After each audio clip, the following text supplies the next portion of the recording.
اعوذ باللہ من الشیطان الرجیم بسم اللہ الرحمن الرحیم السلام علیکم ورحمۃ اللہ وبرکاتہ۔ امید کرتے ہیں کہ آپ سب عزیزان بخیر و عافیت سے ہوں گے، اور جیسا کہ آپ جانتے ہیں آج عید غدیر ہے، یعنی سب سے بڑی عید ہے آج انشاءاللہ۔ آج کے اس عید غدیر کے موقع پر آپ سب کی خدمت میں مبارکباد پیش کرتے ہیں۔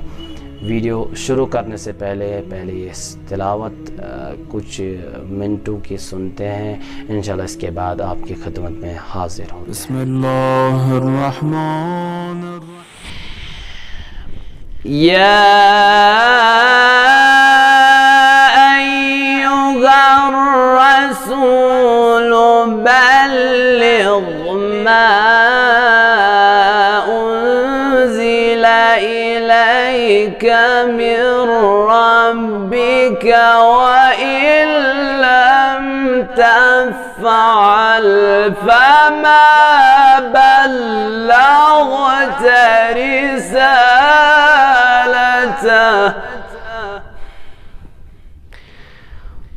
واللہ یعصمک من الناس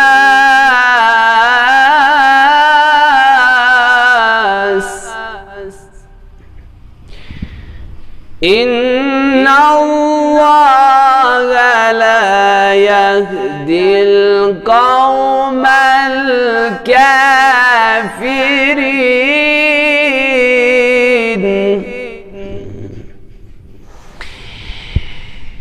اليوم أكملت لكم دينكم وأتممت عليكم نعمتي ورضيت لكم الإسلام دينا۔ آپ نے یہ تلاوت ملاحظہ فرمائی جس میں خداوند متعال ارشاد فرماتے یا ایھا رسول بلغ ما انزل الیک من ربک، یعنی کہ اے رسول پہنچا دے وہ جو کہ ہم نے آپ کو عطا کیا ہے، اگر یہ نہ پہنچائے تو گویا رسالت ادھوری رہ گئی، گویا رسالت مکمل نہیں رہی، گویا وہ رسالت جو حضرت آدم علیہ السلام سے لے کر رسول اللہ صلی اللہ علیہ وسلم تک جو تھی وہ ادھوری رہ گئی، وہ تکمیل تک نہیں پہنچی۔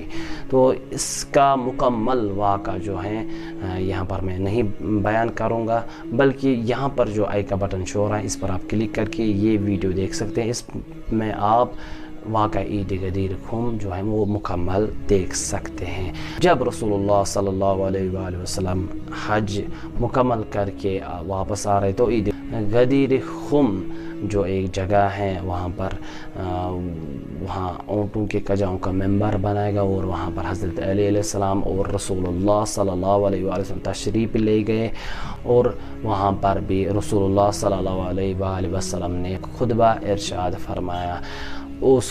اس کا مکمل ویڈیو جو ہے وہ ڈسکرپشن میں اس کی لنک دی گئی ہے، وہاں پر بھی آپ اس ویڈیو کو دیکھ سکتے ہیں۔ کچھ نکات میں یہاں پر عرض کرنا چاہتا ہوں کہ رسول اللہ صلی اللہ علیہ وآلہ وسلم نے اس کے بعد اس خطبہ کے بعد فرمایا کہ اے لوگو، کیا میں تمہارا مولا نہیں ہوں؟ کیا میں تمہاری جان پر تم سے زیادہ تم پر حق نہیں رکھتا ہوں؟ تو سب لوگوں نے کہا جی کیوں نہیں، آپ ہمارے مولا آقا ہیں، آپ ہماری جان پر زیادہ حق رکھتے ہیں۔ تو رسول اللہ صلی اللہ علیہ وآلہ وسلم نے بھی فرمایا کہ کیا میں تمہارا مولا نہیں ہوں؟ تو سب نے فرمایا کہ جی کیوں نہیں، آپ ہمارے مولا و آقا ہیں۔ تو رسول اللہ صلی اللہ علیہ وسلم نے حضرت علیہ السلام کا ہاتھ اٹھا کر کہا کہ من کنت مولاہ فہذا علی مولاہ، جس کا میں مولا ہوں اس کے یہ علی بھی مولا ہے، جس کا میں آقا ہوں اس کے یہ علی بھی آقا ہے، یعنی کہ رسول اللہ صلی اللہ علیہ وآلہ وسلم نے اپنے بعد جو جانشین انہوں نے مقرر کیے تھے وہ حضرت علی علیہ السلام تھے۔ تو آج کا دن سب سے بڑا دن ہے، یعنی عید کا دن ہے۔ تو ہم خداوند متعال کا نہایت ہی شکر گزار ہیں کہ اس نے ہمیں حضرت علیہ السلام کا پیروکار بنایا. الحمدللہ الذی جعلنا من المتمسکین بولایت علی ابن ابی طالب علیہ السلام.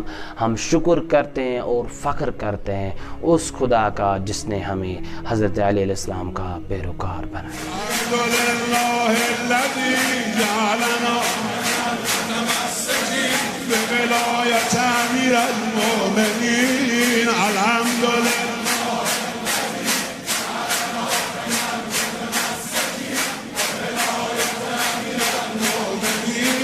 ولی اللہ سیف اللہ عین اللہ شمس اللہ. آقا جانم اسد اللہ الغالب. آقا جانم علی ابن ابی طالب. آقا جانم اسد اللہ الغالب. آقا جانم علی ابن ابی. جیسا کہ آپ جانتے ہیں آج کے دن، جیسے کہ ہم نے آپ کے خدمت میں بیان کیا کہ آج ہم آپ کی خدمت پہ آج دن کی فضیلت بیان کریں کہ یہ آج کے دن کون کون سے اعمال انسان کو انجام دینا چاہیے.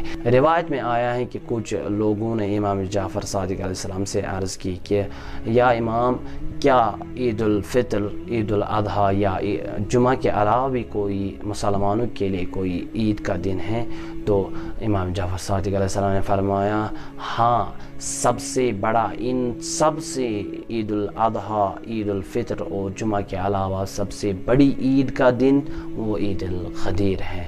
چونکہ ہم اس عید کو زیادہ نہیں مناتے، ہم نوروز کو زیادہ اہمیت دیتے ہیں. ہمیں پہلے اس عید الغدیر کو پہلے منانا چاہیے، اس کے بعد جو ہے نوروز کو منانا چاہیے. چونکہ عید الغدیر اگر نہیں ہوتا تو نوروز بھی نہیں ہوتا. اس کی نسبت ہم نوروز کے ساتھ دیتے ہیں. اس لیے ہمیں پہلے عید غدیر منانا چاہیے، اس کے بعد پھر نوروز منانا چاہیے. اور اس کے بعد ان لوگوں نے امام جعفر صادق علیہ السلام سے عرض کی کہ ہمیں اس دن کیا کرنا چاہیے. تو امام جعفر صادق علیہ السلام نے فرمایا کہ اس دن روزہ رکھنا چاہیے اور اپنے مومن بھائیوں کی مدد کرنی چاہیے، انہیں کھانا کھلانا چاہیے اور دیگر جو ہیں وہ کام کرنے چاہیے، یعنی کہ اچھے کام کرنے چاہیے آج کے دن. یعنی غریبوں کی مدد کرنی چاہیے، غریبوں کو کھلانا چاہیے. جعفر صادق علیہ السلام نے فرمایا کہ جو شخص آج کے دن روزہ رکھتا ہے خداوند متعال اس کے 60 سال کے گناہوں کو بخش دیتا ہے اور 100 عمرہ اور 100 حج کے برابر آج کے دن کا روزہ ہے. اور اس کے بعد فرمایا کہ جو شخص 1 دینار یا 1 روپیہ کسی شخص کو 1 دینار کسی شخص کو دے گا تو خداوند متعال اسے 1000 گناہ بڑھا دیتا ہے اور اس کے انعام اعمال میں 1000 نیکیاں عطا کرتا ہے. تو ہمیں بھی چاہیے آج کے دن جو ہیں وہ غریبوں کی مدد کرنا چاہیے اور دیگر عیدی، یعنی کہ ہم عیدیان جس کو ہم کہتے ہیں کشمیری عیدیان دن اس تہ پزِ پنن بچن، لۄکٹٮ۪ن بچن تو تماماً ایسے عیدیان دن. اس دن اگر ایک قدم کسی مومن کی جانب ہم اٹھائے، کسی نیک کام کے لیے ہم سوچے تو خداوند متعال جو ہے وہ اس کے ثواب ہمیں عطا کرتا ہے. اور مومن کے لیے سب سے بڑی عید کا دن وہ ہوتا ہے جس دن وہ گناہوں سے دور رہے. تو آج کے دن بھی ہمیں چاہیے کہ لہو و لعب گانوں سے دور رہنا چاہیے، غلط کاموں سے دور رہنا چاہیے. اور روایت میں آیا ہے کہ اگر کوئی شخص عید غدیر کو منائے اور اس کے بعد کوئی گناہ کبیرہ انجام نہ دے، اگر وہ اسی سال اس کی موت واقع ہوگی تو اس کی موت شہید کی موت ہوگی اور وہ شہادت پر فائز ہوگا. اور اسی طرح سے اگر کوئی شخص ماہ رمضان میں بخشا نہ گیا ہو یا عید الفطر، اس کے بعد عید الفطر میں اگر نہیں بخشا گیا، اس کے بعد عید الاضحیٰ بھی یعنی کہ عرفہ کے دن اگر کوئی شخص بھی نہیں بخشا گیا ہو تو آج بخشش کا دن ہے. ہمیں بھی چاہیے آج کے دن دعا کرے اور اپنے گناہوں کو مد نظر رکھتے ہوئے خداوند متعال کی بارگاہ میں حاضر ہو جائے اور خداوند متعال سے دعا کرے کہ خداوند متعال ہماری تمام انشاءاللہ کہ خداوند متعال ہمارے تمام گناہ بخش دے گا. آج اس لیے آپ سب سے گزارش کہ آج بھی ہم بندہ حقیر کو انشاءاللہ اپنی دعاؤں میں ضرور یاد رکھے گا. امید کرتے ہیں کہ آپ کو آج کا ویڈیو پسند آیا ہوگا. اگر آپ کو آج کا ویڈیو پسند آئے گا تو اپنے دوستوں کے ساتھ لازمی شیئر کریے گا. السلام علیکم ورحمۃ اللہ وبرکاتہ. التماس دعا. اسد اللہ الغالب آقا جانم علی ابن ابی طالب آقا جانم علی ابن ابی طالب